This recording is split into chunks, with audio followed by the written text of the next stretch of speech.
안녕하십니까. 이번 시간에는 노후를 망치는 5가지 지출에 대해서 한번 알아보도록 하겠습니다. 일단 크게는 뭐 이외에도 뭐 더 많이 있을 수 있겠습니다만은 한 5가지 정도가 되지 않겠는가 뭐 이렇게 볼 수 있는데, 물론 뭐 노후 돼 가지고 있죠. 병원비나 뭐 이런 게 있었습니다만은, 그래도 노후 돼 가지고 좀 더 일을 하고 싶고 자녀 결혼을 앞두고 뭐 이런 상황에서 생각하는 겁니다. 그래서 보면 프랜차이즈 창업, 사실 노후 준비가 되어 있는 사람이 대한민국에 많지 않죠. 뭐 10% 내외다는 말도 있고, 통계라는 게 그렇게 정확하지 않기 때문에 정확하게 말씀드릴 수도 없습니다만, 제가 볼 때 한 20% 이내가 되지 않겠나 싶습니다. 자, 그래 보는데 사실 노후를 보통 한 50대 돼 가지고 노후 생각을 좀 합니다. 그렇죠? 그래서 좀 30대 40대 이때부터 생각을 해야 되는데, 뭐 어떻게든 간에 보통 한 50대 중반 넘어가면 노후를 생각을 많이 합니다. 그런데 보통 한 55세, 좀 늦으면 60세 때 은퇴를 하셔가지고 퇴직을 하셔가지고 이제 창업을 생각하신다 이거죠. 그래서 지금 뭐 코로나 특수한 상황이라 그렇지만, 보통 일반적으로 자영업은 그렇게 폐업률도 상당히 높고 한데, 그래서 장사가 잘 되는 곳만 잘 된다 이렇게 하는데, 프랜차이즈 있죠. 본사 같은 경우는 항상 성장률이 상당합니다. 그래서 프랜차이즈를 이용해서 창업한다는 것은 좀 말리고 싶다. 그 다음에 기획부동산, 이건 뒤에 또 설명드릴 건데, 특히 토지 같은 투자 있죠. 이런 것은 조금 주의를 해라 하는 겁니다. 그 다음에 자녀와 관련되어 있죠. 이런 지출이 제가 볼 때는 자녀도 힘들고 본인도, 부모도 제가 볼 때는 좀 노후를 망치는 그런 지출이 아닐까 이런 생각을 합니다. 그러면 하나하나씩 좀 살펴보도록 하겠습니다. 자, 프랜차이즈 창업 같은 경우는 앞에서도 잠시 말씀드렸습니다만은, 자영업자 폐업률이 상당히 높은데도 불구하고 프랜차이즈 본사의 매출액, 즉 성장률은 가파르게 증가하고 있다는 것이 여러 지면을 통해 가지고 있죠. 신문지상이나 통계적으로도 나오고 있습니다. 그래서 프랜차이즈 창업은 한 번 더 생각해 보시라. 되도록이면 하지 않는 게 맞지 않겠는가. 뭐 다 그런 건 아니지만, 그래서 프랜차이즈 같은 경우 1등, 그 프랜차이즈 중에서 1등을 선택하는 것은 나쁘지 않다 하지만, 투자금이 너무 많이 들어간다 이거죠. 그래서 퇴직금을 지키는 것도 한 방법이다, 뭐 이렇게 볼 수 있겠습니다. 그래서 프랜차이즈 창업은 되도록이면 하지 않는 게 중론이다 이런 이야기였습니다. 그 다음에 두 번째, 보통 한 60대 초대 가지고 있죠. 이렇게 퇴직을 하시고 50대 후반에 퇴직을 하시면 기획부동산은 위험하다 이런 이야기는 한두 번쯤 다 들었습니다. 근데 이게 문제가 뭔가 하면, 기획부동산이라고 이야기하고 있죠. 여러분한테 연락이 오면 여러분도 경계를 하고 이렇게 보통 투자를 하지 않는데, 보통 있죠. 가까운 지인, 아주 가까운 지인 혹은 아주 가까운 친척을 통해서 있죠. 연락이 옵니다. 그렇죠. 저녁에 식사 함께 하자고. 식사를 하면서 술도 한잔 하다 보면 있죠. 이런저런 이야기하면 좋은 투자처가 있다 이렇게 이야기하죠. 그러면서 이것은 특별한 사람한테, 특히 자네와 나가 아주 친하니까 내가 이런 정보를 이야기한다면서 투자를 권유합니다. 그렇죠. 또 그런 사람은 나름대로 교육을 받았기 때문에, 여러분 부동산에 좀 무지한 은퇴한 그런 분한테 충분히 설득할 수 있는 그 정도의 교육을 받습니다. 그래서 여러분을 충분히 설득시킬 수가 있다 그죠. 그러니까 보통 한 5천만원, 많게는 1억 이상 정도, 1억 내외 정도의 토지 투자, 지분 투자를 권합니다. 뭐 제주도라든지 아니면 경기도 일대라든지, 흔히 말하는 있죠. 그 부동산 개발 이슈가 있는, 청사진이 있는 그런 쪽 인근에 있는 땅의 지분 투자를 권합니다. 조금 더 요즘에 지분 투자가 위험하다는 걸 알면 뭐라고 이야기하는가 하면, 지분 투자를 하지 않고 필지 분할해 가지고, 그러니까 이런 아주 큰 땅을 기획부동산에서 매입을 해 가지고 이것을 이렇게 다 자릅니다. 잘라 가지고 중간에 있죠. 길도 이렇게 만듭니다. 만들어 가지고 중앙에 여기 길이다 이렇게 하고, 그죠. 이렇게 자릅니다. 잘라가지고 여러분한테 판다 이거죠. 여러분도 주위에 듣기로는 지분 투자, 뭐 100분의 1, 뭐 이런 것은 좋지 않다는 이야기는 들었습니다만은 요렇게 한 개씩, 요건 온전히 내 땅이 되거죠. 그래서 요 필지별로 투자하는 것은 괜찮다 이런 이야기를 들었을 겁니다. 그리고 요 중간에 있죠. 길도 이렇게 내렸기 때문에 지역도 상해. 자, 이런 식으로 뭔가 하면 여기서 이야기를 하죠. 보통 기획부동산은 이렇게 지분 투자를 하는데 우리는 이렇게 필지로 지역도의 각각의 땅으로 있죠. 분할해 가지고 이렇게 하기 때문에 우리는 기획부동산이 아니다 라고 이야기합니다. 그렇죠?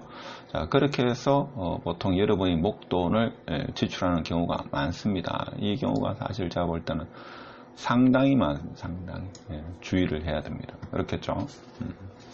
그리고 자녀교육, 사실이죠. 보통 50대 후반, 60대 초반 같으면죠. 막내가 있는 경우가 있고, 뭐, 그렇지 않은 경우도 있겠습니다만은, 자녀교육에 너무 올인하시는 게 있죠. 제가 볼 때는, 본인을 위해서도 그렇고, 자녀를 위해서도 있죠. 그렇게, 썩 좋은 방법은 아니다. 물론 부모 마음이야. 예를 들면 뭐 단국대, 건국대보다는 연구대를 더 선호하겠지만 요즘은 뭡니까? 스카이 나오는 것보다도 어려서부터 있죠. 경제교육을 시키는 게 더 중요한 시대가 됐습니다.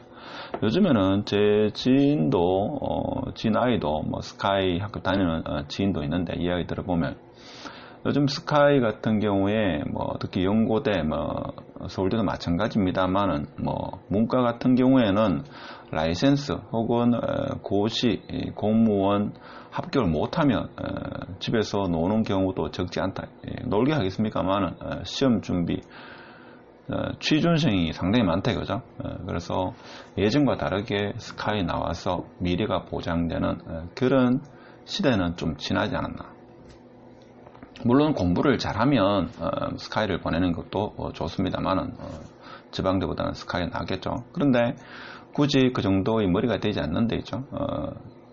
집안 형편도 넉넉하지 않은데 엄청난 지출을 해가지고 꼭 스카이 보내려고 하는 것은 제가 볼 때는 투입 대비 성과를 봐서는 그렇게 이게 효과가 크지 않다 하는 겁니다. 그래서 자녀 교육에 올인하는 것은 제가 볼 때는 그렇게 바람직하지 않다.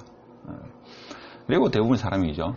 보통 은퇴를 할 즈음이나 그 전후 돼 가지고 자녀가 결혼하게 됩니다. 요즘에 결혼을 안 하거나 못하는 사람도 많은데 우리 자녀는 결혼한다 이거죠. 그래서 이 세상 풍파 요즘같이 어려운 시기에 결혼을 해가지고 이제 독립하는 시점에 뭔가 하나라도 더 주고 싶다 이거죠. 그래서 자녀 결혼하는 데 있죠. 나의 어떤 노후 자금을 이렇게 지출하는 경우가 적지 않습니다. 그렇지만 아무리 많이 준다 하더라도 있죠. 지금 20, 30대 같은 경우는 부족한 감이 있습니다. 그래서 제가 볼 때는 아주 넉넉하면 결혼할 때 도움을 줘도 되겠지만 빈손으로 시작하는 게 제가 볼 때는 부모 자식을 위한 방법이 아니겠나 그렇게 생각합니다. 보통 있죠. 결혼할 때 집을 사주거나 이렇게 되면 있죠. 그런 어떤 그 집을 사는 데 있어 가지고 돈을 모으는 과정에서 익혀야 될 여러 가지 어떤 지식들을 배우지 않기 때문에 나중에 나이가 들면 있죠. 본인이 세상을 뜨고 자녀가 어떤 일정한 나이가 됐을 때는 오히려 결혼할 때보다도 경제적으로 더 어려운 상황에 처하는 경우가 많습니다. 그래서 되도록이면 저는 좀 빈손으로 시작하기, 스스로의 힘으로 시작하는 그런 방법이 낫지 않겠나 이런 생각이 듭니다. 여러분 주위에 있죠. 제 영상을 보시는 연세 드신 분은 주위에 있죠. 한번 둘러보면 이런 경우가 많습니다. 근데 이런 경우는 그래도 뭡니까 자녀들이 조금 그 직장이나 여러 가지 고려 사항에서 이렇게 도움을 주는 게 더 나은 경우도 있죠. 보통 흔히 말하는 안정적인 직장 같은 경우 조금 도와주는 게 도와주더라도 뭐 나쁘지 않다 이렇게 볼 수 있습니다. 근데 문제는 이겁니다. 자녀 사업 자금을 통해 가지고 여러분이 노후 자금을 지출하는 경우 이런 경우가 상당히 많습니다. 심지어는 뭡니까 부모님 아파트를 담보를 잡아 가지고 그 대출금을 가지고 사업 자금을 밀어주는 경우 이런 경우가 이제 제가 볼 때는 거의 부모도 그렇고 자녀도 그렇고 같이 망하는 같이 힘들어지는 그런 경우가 제가 볼 때는 마지막 요금 경우입니다. 자녀 사업 자금을 부모님이 대주는 경우, 제가 볼 때는 이렇게 가지고 성공한 경우보다는 실패한 경우가 훨씬 많습니다. 그렇죠? 훨씬 많다 하는 거. 그래서 보통은 뭔가 하면 부모님도 생각을 하죠. 결혼해가지고 사업한다 하면 말리고, 적어도 자녀가, 손자, 손녀를 한 2명 정도, 이렇게 자식이 있으면 책임감도 있다 해가지고, 사업 자금을, 이렇게 보태주거나, 전부 밀어주는 경우. 이런 경우에도 제가 볼 때는 거의 실패할 확률이 더 높습니다. 그래서 제가 볼 때는 무에서죠. 유를 창조해야지만 자녀가 바로 설 수 있다. 저는 그렇게 봅니다. 그래서 되도록이죠. 되도록이면 저는 제가 봤을 때는 도움을 주지 않는 게 부모나 자식을 위해서도 좋다. 그러면 이상합니다. 자, 북망산 갈 때 내가 가지고 있는 재산 가져갈 것도 아닌데 그러면 언제 물려줘야 되냐. 자, 이런 생각을 하게 되죠. 그래서 제가 볼 때는 자녀의 직장이 있죠. 좀 안정된 직장이라면 조금씩 일찍 정여나 이런 방법을 통해 가지고 물려주는 것도 제가 볼 때는 나쁘지 않습니다. 오히려 뭐 좋은 방법이다 이렇게 볼 수 있습니다. 그러면 나의 자녀가 안정된 직장이 아니면 그러면 뭐 돈도 못 물려줘야 되나 뭐 이렇게 생각할 수 있겠지만 그렇지 않다 이거. 자녀가 그냥 일반 중소기업 대기업에 다닌다. 그러면 어떻게 되는가 하면 흔히 말하는 속된 말로 있죠. 철이 들어야지 물려줘야 됩니다. 철이 들었다 될 때 좀 더 어려운 말로 뭔가 하면 스스로 있죠. 문제 해결 능력이 생길 때 그때 물려줘야 됩니다.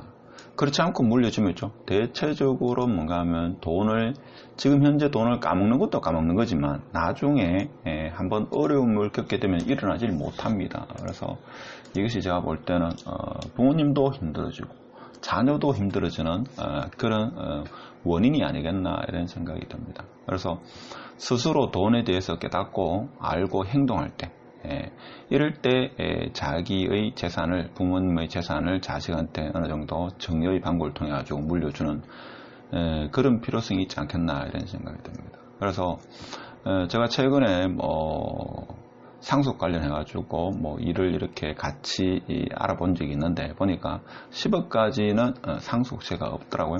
그래서 아주 고액을 많이 가지고 계신 분은 알아서 잘 하겠지만 보통 차라리죠. 세금을 좀 많이 내는 한이 있더라도 자식이죠. 문제 해결 능력이 생겼을 때 세금을 좀 내는 한이 있더라도 그때 물려주는 게 제가 볼 때는 맞지 않겠나 이런 생각이 듭니다. 대체적으로 있죠. 이렇게 아주 큰 재산을 물려줬을 경우에는 괜찮은 경우도 있지만 어느 정도의 재산을 물려줬을 경우에 자녀가 문제 해결 능력 스스로 똑띠가 되지 않은 상태에서 즉 돈에 대해서 깨닫고 알고 행동하지 못할 때 돈을 물려줬을 때는 오히려 그게 자녀한테는 독이 될 수 있다는 거 저는 주위에 그런 경우를 아주 많이 봤습니다. 하여튼 오늘 노후를 망치는 지출 5가지에 대해서 한번 살펴보는 시간을 가졌습니다. 제 이야기가 다 맞는 건 아니지만 한 번쯤은 주위 사람들하고 깊이 한번 이야기해 볼 필요성이 있지 않겠나 이런 생각에서 영상을 찍게 됐습니다. 마치도록 하겠습니다. 감사합니다.